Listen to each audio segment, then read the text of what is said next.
तर एक संवाद आहे सिद्धार्थ गौतम बुद्ध आणि त्यांचा चुलत भाऊ देवदत्त यांच्यातील. तर मारणाऱ्यापेक्षा तारणारा कसा श्रेष्ठ असतो हे आपल्याला या संवादातून दिसते. तर मी सादर करते.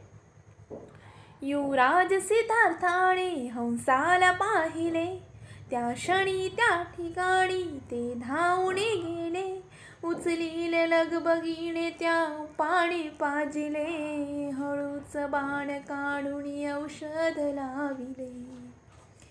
तितक्यात देवदत्त चुलत भाऊ तो आला, सिद्धार्थाकडे पाहुनी त्या राजहंसाला. शिकार आहे माझी ते हंस तू मला, धणी मी आहे त्याचा मीच बाण मारिला. त्यानंतर सिद्धार्थ गौतम बुद्ध त्याच्यावर काय म्हणतात ते ऐकूया. अरे रे रे देवदत्ता, तू काय हे केले, मुक्या जीवाला मारुणी तू काय साधिले. बघ मृत्यूच्या जबड्यातून मी त्याला सोडिले, त्या मारिले परंतु मी त्यालाच रक्षिले.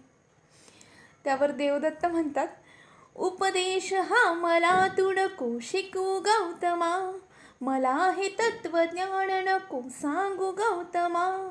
शिकार करणे क्षत्रियांचा धर्म गौतमा, माझ्या शिकारीवरती माझा हक्क गौतमा. हंस हा कोणाचा, हंस हा कोणाचा, हंस हा कोणाचा, हंस हा कोणाचा.